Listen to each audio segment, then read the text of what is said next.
Welcome back to Separate Over Everything podcast. I'm your host, Jason Khalipa. On today's episode, Gabe, Giannis, and I, we get into it. We talk about Gabe's first Jiu-Jitsu class. That's right. We finally got him into one. It took me a little while, but we got him into a formal Jiu-Jitsu class with none other than Coach Tim Kennedy. We talk about the Burpee Test, something that I found to be highly effective, and I think you guys should all try it out. And then finally, we talk about eating greens. I really enjoyed this episode. I enjoy all the episodes that Gabe and I do, and I hope that you're getting value from it. You know, if you are, simple ask, just tell a friend, whether it's the Coffee Khalipas, our podcast with guests, or perhaps one with myself, Gabe, or MDV. If you're getting value, simple ask, just tell a friend, leave us a rating, leave us a review. Definitely helps out the podcast. I hope you and your family are doing well. It's going to be an exciting weekend. I can feel it. I feel good energy right now. I hope you enjoy this episode. Let's dive right into it and hear about Gabe's first jiu-jitsu experience. Keep crushing it. Let's go.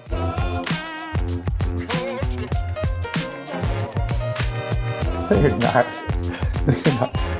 So you're wearing a New York Mets hat. You say you're not going to take it off because that's good juju. So first off, tell me, are you superstitious? Yes. When it comes to baseball and the New York Mets, I'm very superstitious. So what is examples of you being superstitious that you've incorporated in your life, aside from the fact that you're saying you're not going to take off this hat? So but it's only when it comes to baseball and like the Mets specifically. So what have you been doing that makes you feel like you've contributed to their success in making it to the playoffs? Dude, so things were getting real bad. Like real bad. They lost to some teams that they shouldn't have lost to. And, we talked about this back when MDV was on the podcast. They were like the best team in baseball for a while. And they always break your heart, dude. The Mets always break your heart. I think that if it's one of the good things that I've gotten out of being a Mets fan is the fact that I feel like I have a very resilient, just mindset, because the Mets just every year, just drag you through the coals. But anyway, what I did is I went to New York because we had a wedding last week. And it's funny because I told my wife this. I was like, I'm going to buy a New York Mets hat in New York. And if they turn it around, if they start winning again, this is a lucky Mets hat. And I did. So I bought this hat at the airport. Oh, and God. They didn't lose a game while I was in New York. They turned things around. We're up a game and a half going into the last week of the season. So there's something to this hat, or at least it doesn't hurt, man. I'm not going to take it off because things are good. So the big superstition is when things are going good, you can't change what's going on. If you're watching a game and, for example, the pitcher's throwing a no-hitter, you can't change the channel. You shouldn't go up to use the bathroom. You gotta stay there. You can't mess with the universe because things are going well. But then if things are going bad, you got to switch it up. You got to switch it up. And dude, superstition is just so big in baseball. It's actually really funny. You'll have players that won't shave, for example, if they're in a hot streak, or they'll, shave or change their hair, or, go with a different mitt if things are going bad. And then if it turns it around, that's the mitt, that's the hairstyle, that's the beard. So what if it keeps going back and forth? So I've seen some of that. I remember the Giants were doing really well, and it was fear of the beard and all these different types of things like for San Francisco. But what if it goes good for a game, then bad for a game, then good for a game? So then are you basically wearing the hats off, wearing the hat? I mean, where do you draw the line between just or just is what it is? It's just part of the game. It's just part of the game, man. It makes it fun, honestly. It makes it fun. But so when you say you're not going to take off the hat, what exactly are the rules with what constitutes taking off the hat? Are you going to shower with that thing or what? No, to be 100% honest, it probably just means I'm going to wear this hat a lot more than I would any other hats. But yeah, man, I mean, the Mets haven't been in the playoffs since 2016. So it's been a while. They made it this year. It's exciting. It's a big deal for me. So I'm just having fun with it. I might go to a Giants game next week. I'll let you know if I go to a Giants, because Caden's really big into baseball, so I want to take him. But dude, I'm at our Campbell house. I got the African club. Remember that I talked about this?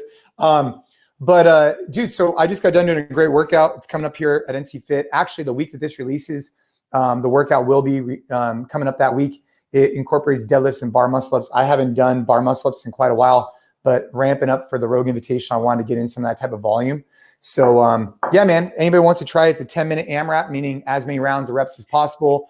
You basically do 1 bar muscle up. So you take your body from below the bar up and over, and then 2 deadlifts, and then 12 kettlebell swings. Then you go 2, 4, 12, 3, 6, 12, and so on for 10 minutes. So that workout just came up at NCFIT. If you can't do bar muscle ups, obviously you switch that out for like pull-ups and whatnot. But it's just a grip burner. Got done with that, and I fired up to chat with you. What's the deadlift weight?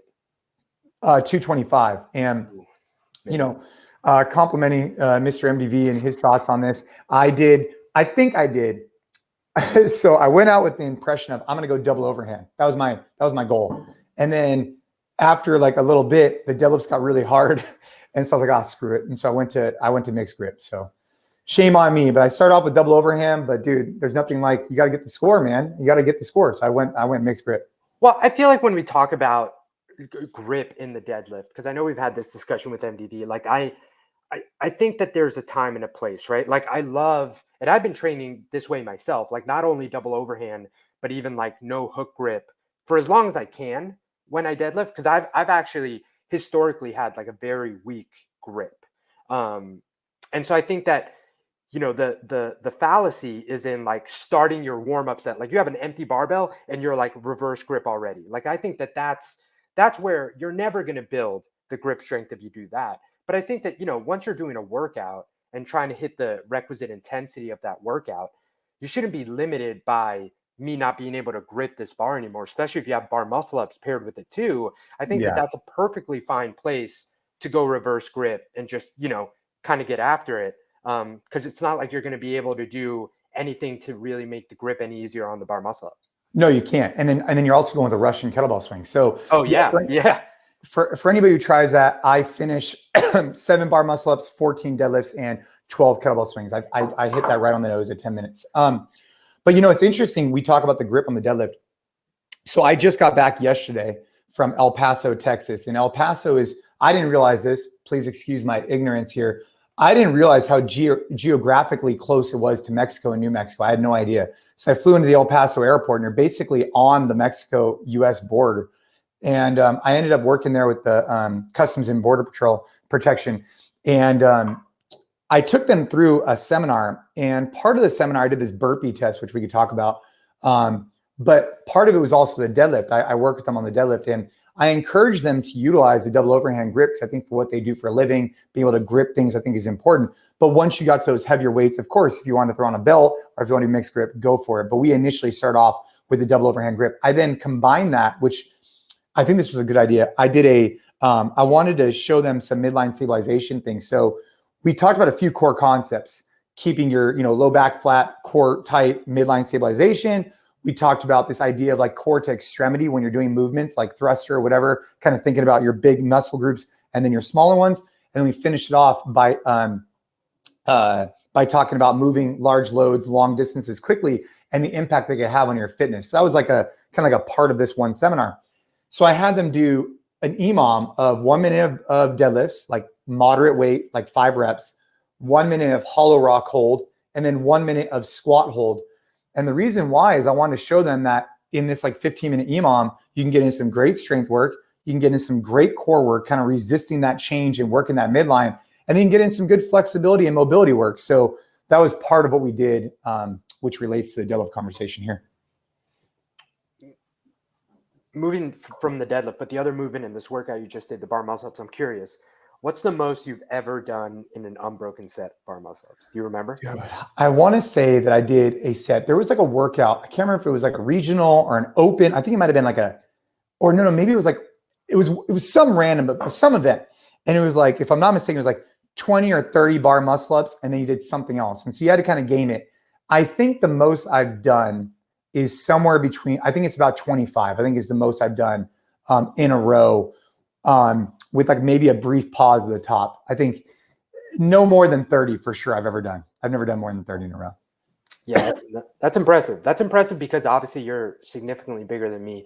I think I've done I think it was 25. It was either 25 or 21. Something a workout opened up with. It was like the first thing you did.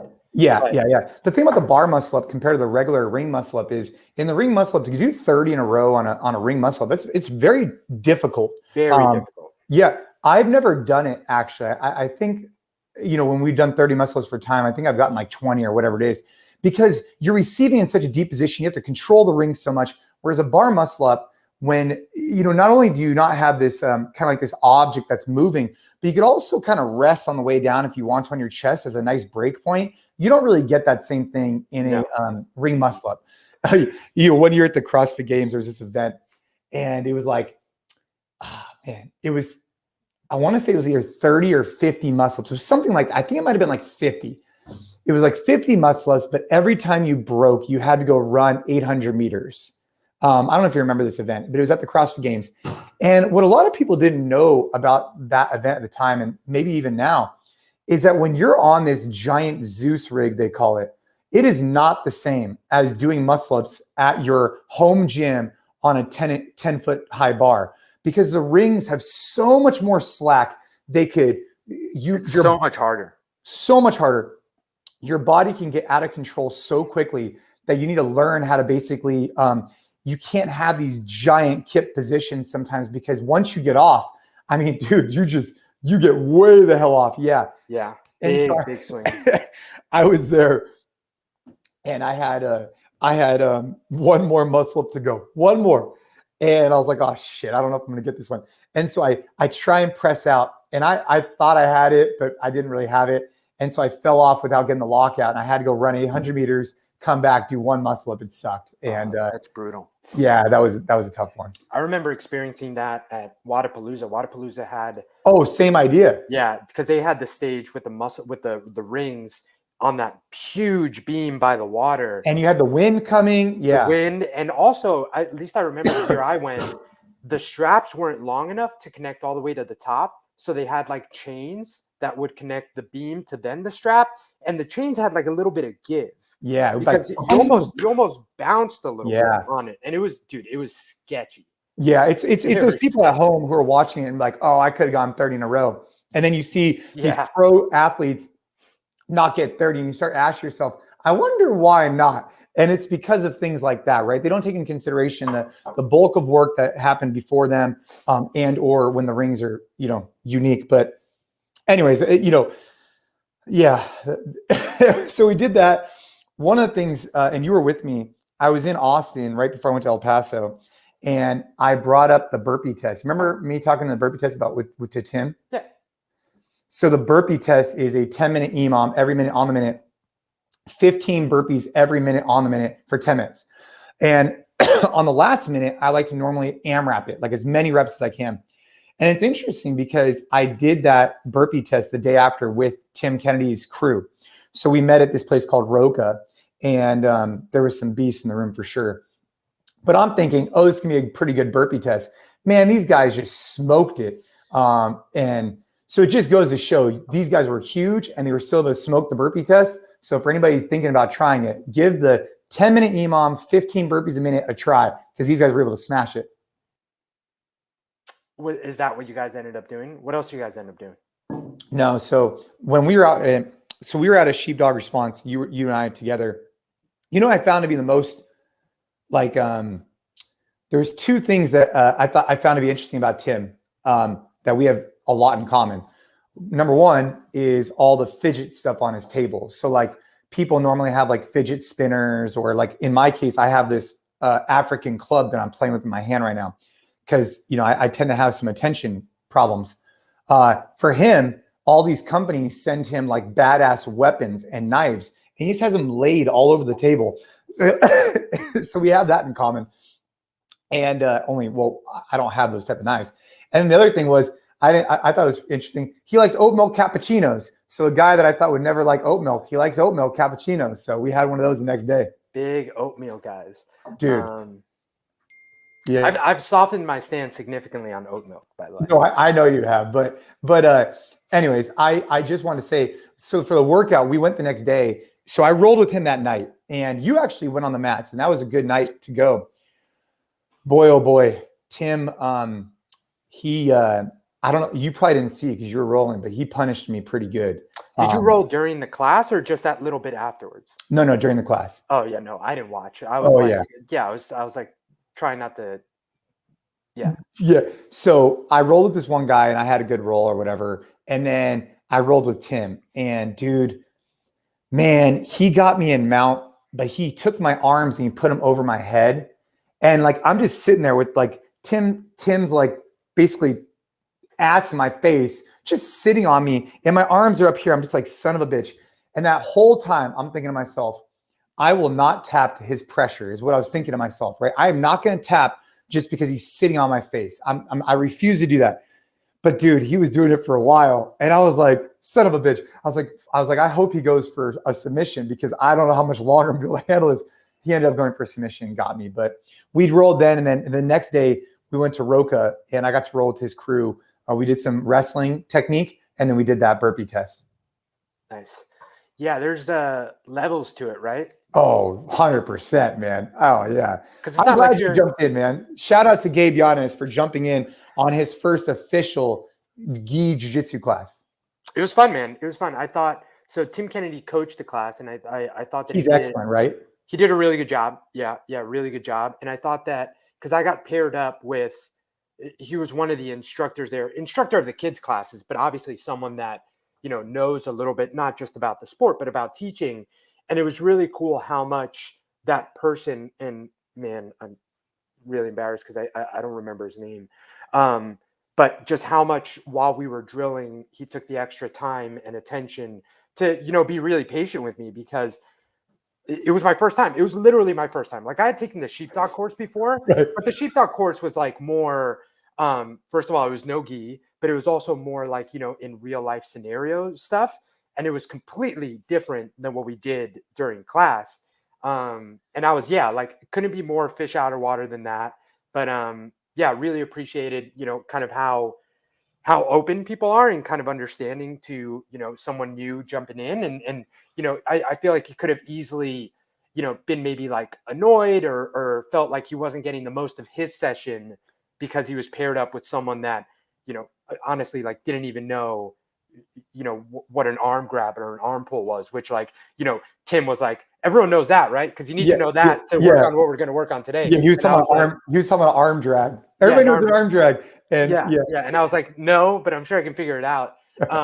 So that was cool. It was a cool experience. And then again, man, like once you actually get to rolling in rounds, I don't understand how anyone, what I said after class is I don't understand how anyone can be out of shape and do this because it is some of the most just intense intervals you could do.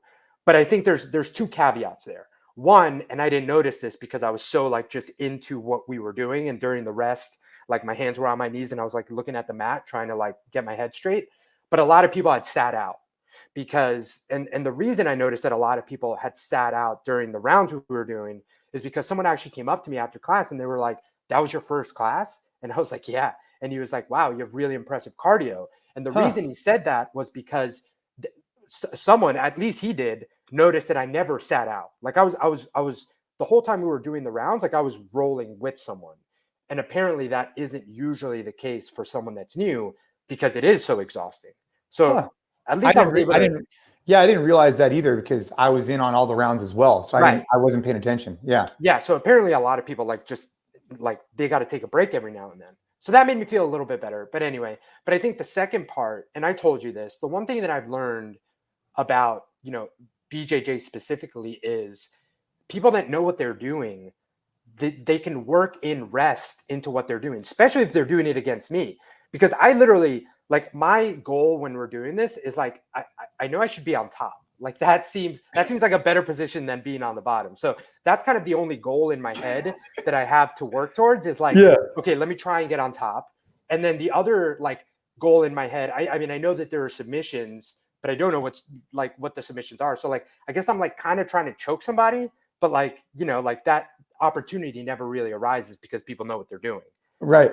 But that's a roundabout way of saying I'm working the entire time. Dude, that's why when you're a brand new white belt like you, dude, it's exhausting. But then the better you get, the more The thing about jiu-jitsu, and I know that we talk a lot of jiu-jitsu on this podcast, it's just because I just love the carryover between CrossFit and jiu-jitsu, is that the better you get at CrossFit, the harder it still is, because you could always try and get a faster time. You could always go heavier. You could always do whatever, right? You learn how to pace appropriately for sure. But imagine if the goal in CrossFit, let's just use as an example, was like, I don't know, for example, is Burpee Test, 10-minute EMOM, 15. If that was like the standard in CrossFit, and once you achieve that, right, you achieve, there's not a good direct or carry out. What I'm trying to say is that in jiu-jitsu, once you achieve a specific level of technical proficiency, you could dominate your other competitors so much so in general, right, that you could find opportunities to rest. You don't have that in CrossFit. Like, the better you get in CrossFit,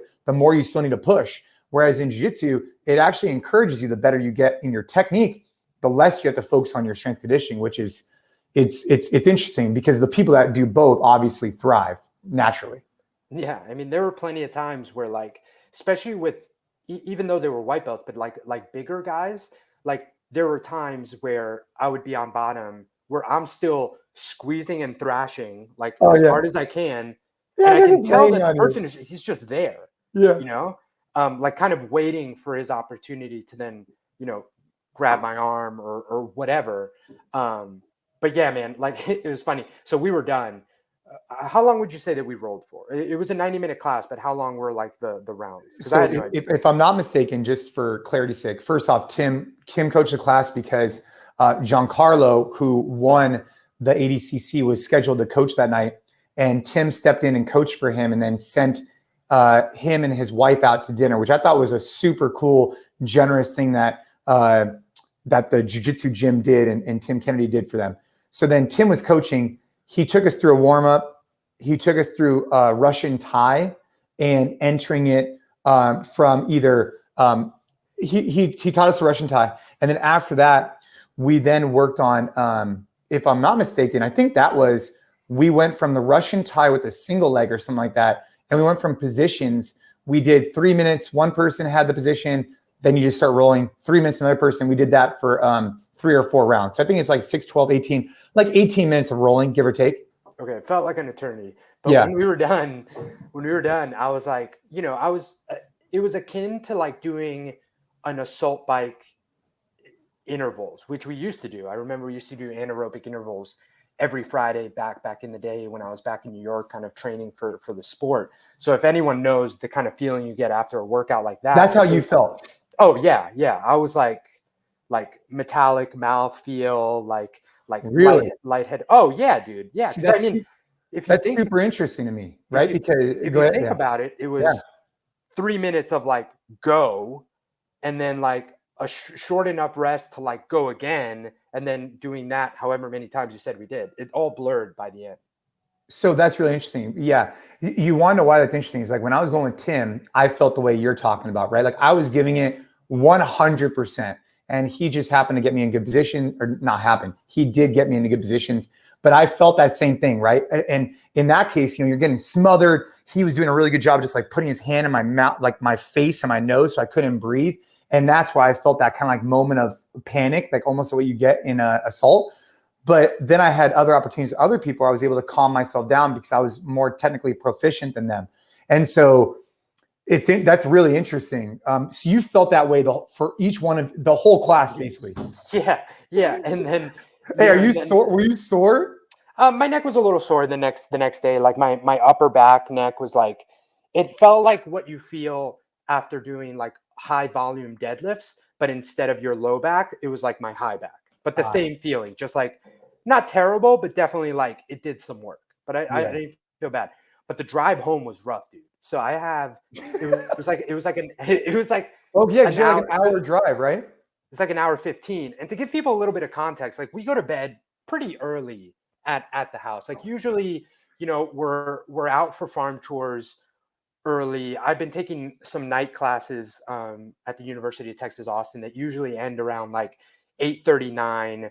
And then like I'm ready for bed at that point. And so go to bed, like read a book. And then I'm usually falling asleep by 10.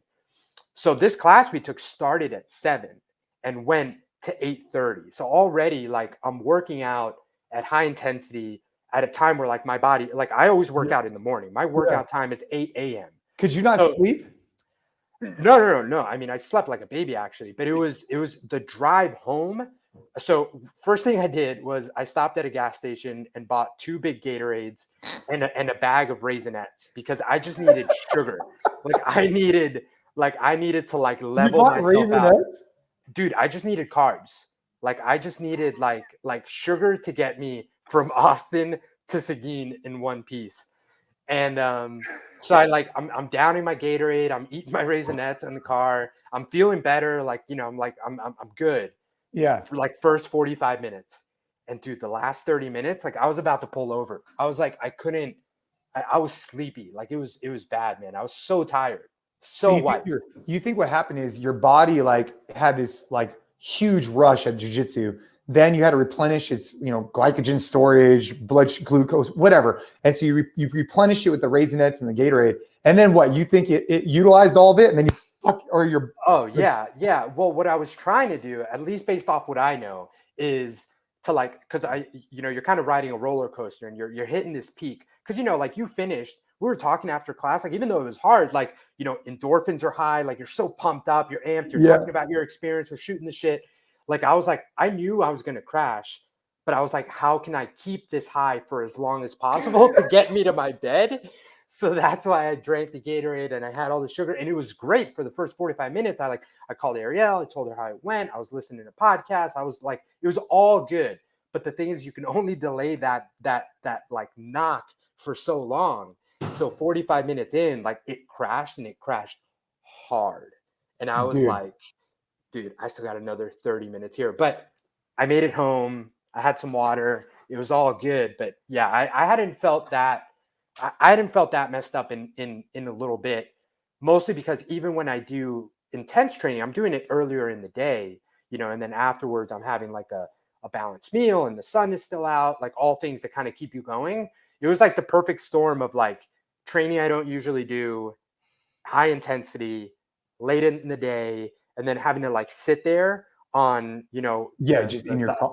Yeah. Right. And a highway that gets me home that's like straight, right? Like I'm not driving through traffic or through stoplights. Like it's a straight line down to Seguin, but it's, there's nothing. Yeah.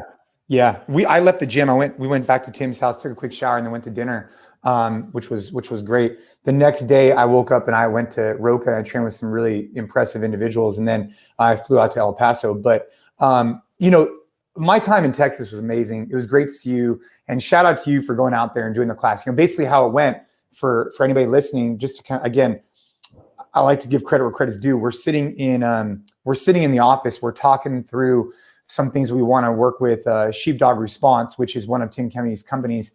Some of the things we might collaborate with them on a few items. And we're sitting there discussing, and then, basically the gym was like rumbling, right? A lot of good energy because they were celebrating a big win, and it was a lot of good energy. And Tim's like, "Oh, are you gonna jump in to Gabe?" He knew I was going to, but he didn't know about Gabe.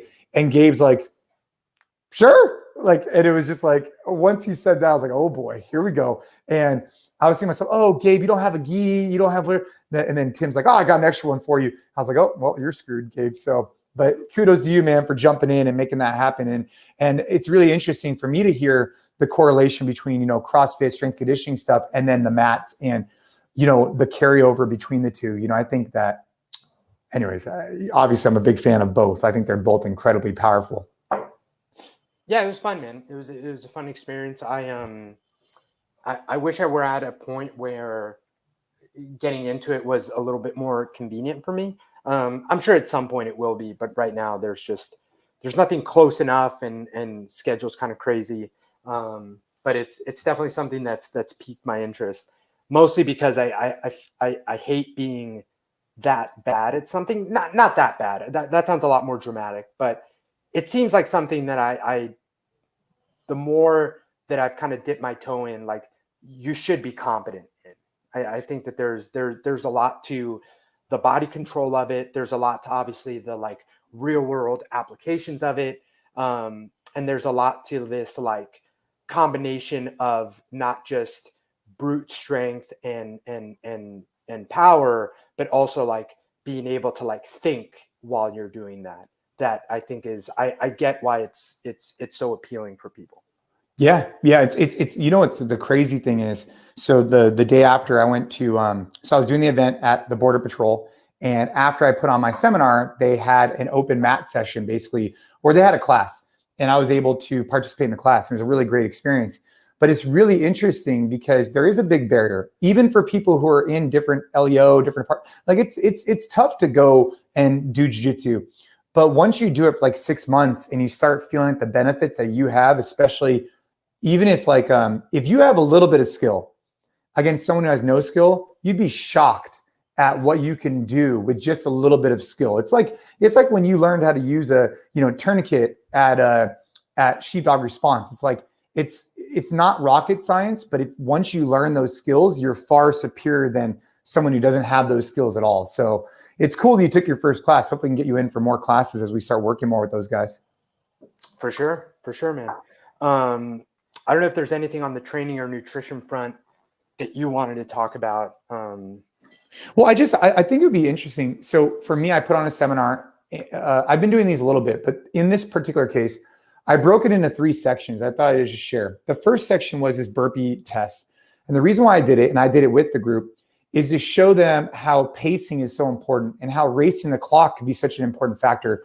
So I did it with them, and I showed them how I worked my breathing rhythm, keeping my heart rate under control and looking at movement outside the pool the same way you would as movement in the pool. Meaning when you're in the pool, you're always like swimming. You're finding your breathing rhythm because you can't breathe underwater. All of a sudden, when people get outside the pool, they forget that there's a benefit to a breathing rhythm where your body can know that there's oxygen coming at a certain time. There's benefits there. And I think when people get out of the pool, they forget that. And all of a sudden it's like a big breath. Then they hold their breath for a while. Then they take another big breath, which probably happened to you in jiu-jitsu because you have somebody trying to smother you. But my first thing I did with the guys was teach them about breathing and also teach them about this idea of the clock. So one of the major takeaways after we were done, I took them outside. Everybody's sweaty. Everybody's exhausted. It's great. And I say, hey, how many of you guys train on your own? And basically everybody raised their hand. And I was like, I just gave you a training partner, and that training partner is the clock. So now when you're looking at, trying to push yourself, instead of pushing yourself against yourself, set a goal. Let's just say it's 10 burpees every minute. Let's just say it's, run 100 meters, whatever it is. And then utilize the clock as an indicator of your success. And now you could race the clock on a minute by minute basis.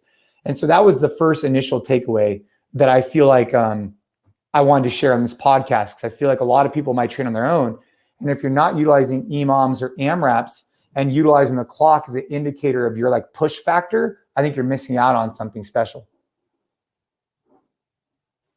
I love that. Yeah, it's interesting to hear your experience with these, like, not new to fitness groups, but I think it's almost more interesting that you're getting in front of people that obviously have a background in fitness, right? Like it's not like they've never been into a gym or worked on these things before, but I think it's kind of bringing a different way to think about it that is still missing. It might not seem like it's missing in kind of our circle of functional fitness CrossFit, but it's still very much needed and missing just in the general population and amongst people that, rely on their fitness for their job.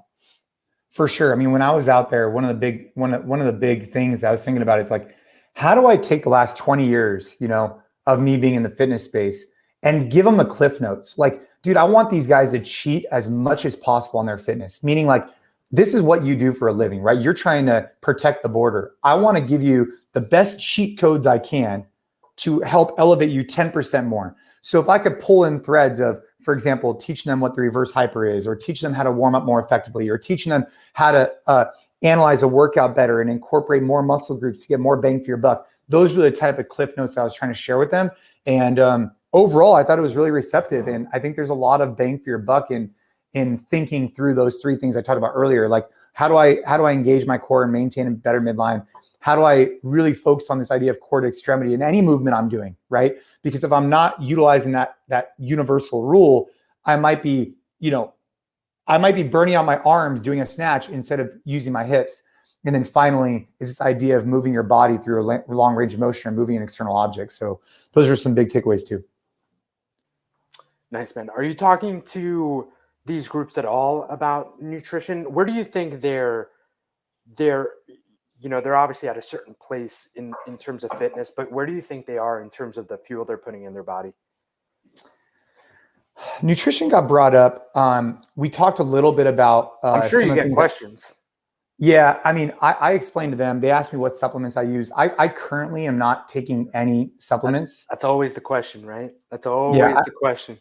And I told them, like, guys, if I'm taking testosterone, all kinds of shit, I would tell you I'm not. And so I explained to them what I do. I, try and eat real food. I try and incorporate a little bit of honey before, high intensity workouts. I try and think about, especially before my jiu-jitsu tournament, I use those those salt tablets to kind of just make sure my mind felt right, my body felt good.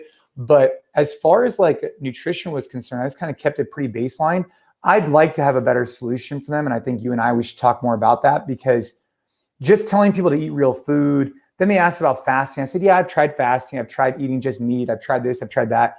But really what I do is just like try and eat real food and try to drink less old fashions, but we got to give a better answer. Less John Wicks. Less John Wicks. Well, I mean, so we have a blog post that I wrote on the NCFIT edit. We can link it in the show notes. It was part of our Get Big series. You can find this entire series on our blog. We focused the past 2 months on just everything around kind of muscle building, why it's important for, even if you don't necessarily quote unquote want to get bulky, why it's important, which I think is an interesting topic too. But one of the blog posts specifically was, if you were to kind of want to find supplements that you want to take, like, what are the 3 that I think are most important? And, this can be debated till the end of time, but I think 3 that are beneficial and, pretty unanimously definitely safe and not a complete waste of your money is a protein, creatine, and magnesium. Creatine is the one. Greens normally have magnesium in them. Dude, eat your vegetables. Like, you don't need a freaking powder to put in water to eat your vegetables. Eating vegetables are incredibly important. The reason that protein is in there, and even in the blog post I wrote up, like, if you can get adequate amount of protein from real whole foods, that is preferred. That is definitely better.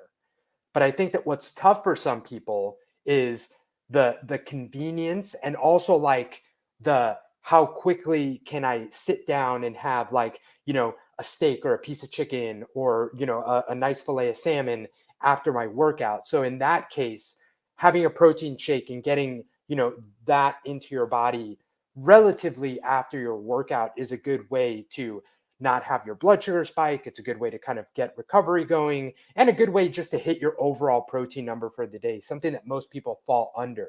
So the reason that I'm personally not like a big, like, hey, you should take your greens, is because the greens aren't something that necessarily have to happen at a specific time of day. So if you have the flexibility to just work vegetables in to all 3 of your meals, that's what I think 99% of people should be doing. If for some reason you just can't stomach vegetables, you hate them, like you're not doing it, it's a non-negotiable for you, sure, greens can be a definite benefit. I've also found personally in my experience, and I worked in the supplement industry for 4 years before I came onto NCFIT, a lot of green powders out there. I'm not saying all of them, there's some good products out there, but a lot of them tend to have like fruit and vegetable extracts. Like, if you turn the back, it won't just be vegetables, it'll be some fruit extracts too. The reason they do that is so it doesn't taste really bad. And sure, fruits have vitamins and minerals too, but then the case is you're usually not getting enough of the things you really need, and you're just getting a little bit of a bunch of stuff. So I'm personally not a big fan of the greens, but they do serve a purpose if you're just someone that really, really struggles incorporating like fresh veggies into your meals. So why, by the way, if you could hear the class is bumping. Class is bumping. Class is popping off. But hey, why magnesium? So magnesium is really, really tough to get. Like, if there was a single mineral that is really tough to get in your diet, it's magnesium. And it's also one that has like a very direct impact on your sleep. And sleep is just so important for, most of the results that we want from our training. If you want to lose fat, you have to make sure you're getting enough sleep. If you want to put on muscle, that happens literally while you sleep. Like, one misconception people have is that like your muscles get big in the gym. They don't. In the gym, you're tearing yourself down. You're doing a lot of damage. Muscles actually grow, get big, and all the results that you want to happen literally happen while you sleep. So if you're not getting good sleep, you're not letting that happen. And magnesium is a great thing to take at night. Natural calming effect on the nervous system, lets you get into really good deep sleep. And it's something that's really hard to get from your diet, even to get from vegetables if you're eating plenty of them. Dude, I like it, man. Yeah, no, that's good. We'll put that in we'll link that. And also, I think if I'm not mistaken, when this releases, if you're a gym owner or coach out there and you're looking, we have a new series. It's going from coach to CEO, right? Is that's the title? Yeah. So when this releases, we'll have done the first one already. So hopefully you already registered, but you can still register and get the recording and attend the next 2 sessions. So definitely not too late to sign up. Okay. Yeah. So coach to CEO. So if you're a gym owner out there, make sure you check that out. We're going to put out, Gabe and I are going to do a cool series along with Dan, the founder of Push Press. We're going to be doing something for gym owners. And then, we'll definitely link the nutrition. I think that's an area, that's an area that I don't feel as comfortable with even though I've tried a lot of stuff, I got to get better about talking about more of it. But that's where you come in. So, overall, man, we're rocking and rolling. It's what is it? 12:30 class or 12 o'clock class is cracking. I'm going to go downstairs and go see if I can help coach a little bit. Dude, I hope your Mets continue to win. And I really do. I really do. Hey, check this out. Jaime, bring it over. Watch this. No, bring over the stick. Check out this new thing I got for the office. Oh my God. Dude. So when I was at On It years ago, I got one of these giant, dude, look at this thing. Oh, I remember when that was at the office. Look at that thing. It's a dude. It's a giant, what do you call this again? Mace? A mace. Yeah, a giant mace. And so this one has like 4 different faces on it. And the guys from On It sent this out years ago, and I haven't used it in a while. So we're bringing some more. Heavy. Dude, we're bringing some more vibe to the office. We're recreating it. I got my African stick. I got my mace. We got the pig over here. Just wait until we get the new podcast room set up. You're going to love it. All right, man. All right, brother. Well, hey, hope everybody's doing well. Thank you so much for listening. If you've been enjoying these podcasts, simple ask, right? Just tell a friend about them. This podcast has really been something fun for Gabe and I, and bringing on guests and doing coffee Khalipas. If you enjoy them, tell a friend, let them know about the podcast. That's all we ask. Hope you guys have a great day and see you again next week. Let's go.